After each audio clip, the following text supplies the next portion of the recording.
까만입니다. 더 CJ입니다. 오늘은 양도세 치트키 증여편을 준비했습니다. 23년부터 24년까지 미국 주식이 계속적으로 오름에 따라서 23년부터 지금까지 홀딩만 해왔던 사람들은 현재 엄청나게 수익이 올라서 기쁨과 동시에 양도세 걱정을 하고 있지 않습니까?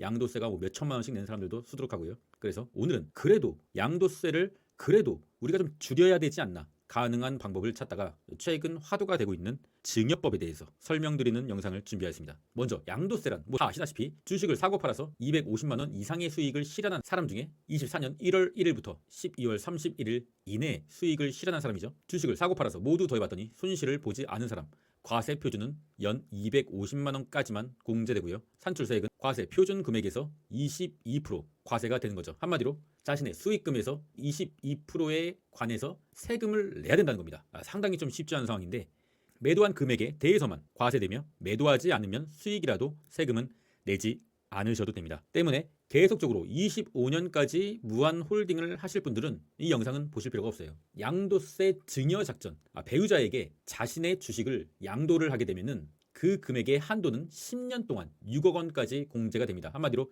자신이 1억 원의 주식을 사서 그 주식이 평가 금액이 6억이 됐다. 그러면은 배우자에게 증여를 해서 양도소득세를 좀 줄일 수 있는 법의 테두리 내에서 가능한 방법입니다. 직계 존속, 직계 비속은 5천만 원까지 공제, 배우자가 증여를 받고 매도할 시 취득가가 증여가로 계산이 되기 때문에 매매 차익이 없게 됩니다. 한마디로 자신이 1억으로 6억을 만들었어. 그리고 배우자에게 증여를 했다. 통상적으로 이러면 차익분 5억 원에 대한 22%를 양도소득세를 내야 되는데, 증여를 하게 되면은 취득가가 증여가로 계산이 되기 때문에 양도세를 빵원을 내도 된다는 굉장히 좀 괜찮은 방법이다. 그런데 25년부터는 소득세법이 개정이 되어서 증여받은 주식을 1년간 의무 보유해야 돼요. 한마디로 이 방법을 사용하려면은 24년 12월 말까지 증여를 완료해야 됩니다. 왜냐하면 25년에 증여를 하게 되면은 1년간 의무적으로 보유해야 돼요. 의무적으로 보유하지 않고 그냥 팔고 싶을 때 팔았을 시 증여자가 매도한 것으로 간주되기 때문에 양도세를 최초에 증여자가 그 주식을 매수한 금액으로 계산되기 때문에 양도세를 내고 증여는 하고, 이건 뭐 말도 안 되는 거죠. 한마디로 이 방법을 사용하려면 다시 한번 말씀드립니다. 24년 12월 말까지 하시라는 거죠. 양도세 매도 및 증여 기한을 체크합니다. 미국 주식의 양도세 기준일은 체결일이 아닌 기준일, 주식을 매도 후 이 영업일 후가 양도세의 기준이죠. 올해 24년 27일까지 양도세 확정 및 증여를 완료해야 됩니다. 27일에 매도 또는 증여하더라도 결제일은 12월 31일 올해 말이 되기 때문이죠. 양도세 증여 방법은 키움증권일 경우 계좌간 유가증권대체 또는 외화증권대체 메뉴를 확인하면 됩니다. 돋보기에 유가증권대체라고 쓰면은 업무 해외 주식 업무 계좌간 유가증권대체 메뉴로 이동하게 되고요. 이동하면은 이제 대체 부분에 타임명의 대체, 거래소 코드, 미국, 증권 종류, 주식, 그리고 계좌 번호와 입고 계좌명을 확인하시고 종목과 수량을 체크 후 증여를 하시면 됩니다. 증여를 완료했을 경우 3개월 이내에 신고를 해야 됩니다. 6억 원까지 증여세가 없어요.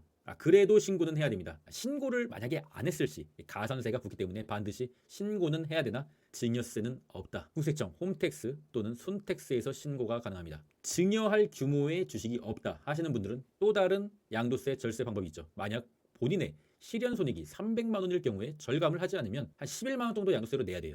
너무 아깝잖아요, 이것도. 그런데 계좌에 12월 27일 기준으로 마이너스인 종목이 있다고 한다면 일단 손절 후에 다시 재매수를 함으로써 양도세를 마이너스로 확정하고, 그러면 비과세 구간으로 맞춰지게 되고 양도세를 안 내게 돼도 되는 거죠. 이것뿐만 아니라 12월 말에는 무조건 계좌에 마이너스인 종목이 있다면 일단 그 종목을 계속적으로 보유하겠다라는 계획이 있다고 하면 일단 손절 후에 다시 재매수를 해서 양도세를 한번 털고 가야 됩니다. 이것은 선택이 아니라 필수적으로 해야 돼요. 마이너스 종목의 평단을 내릴 수 있는 건 덤이죠. 오늘 영상은 짧게 마치도록 하겠습니다. 모두 증여를 하시고 양도세 절감을 한번 해봅시다.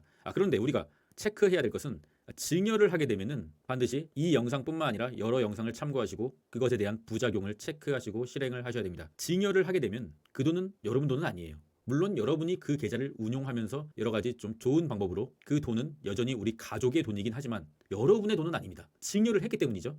이런 방법도 있어요. 증여를 하고 그 계좌를 여전히 본인이 관리한다. 나중에 계좌에서 돈을 뺄 때 증여자, 배우자나 자식, 증여자의 계좌로 빼고 그 계좌를 자기가 쓰면 돼요. 그러나 그 계좌에 있는 돈을 다시 자신의 계좌로 보내려고 한다면 그것 또한 증여가 됩니다.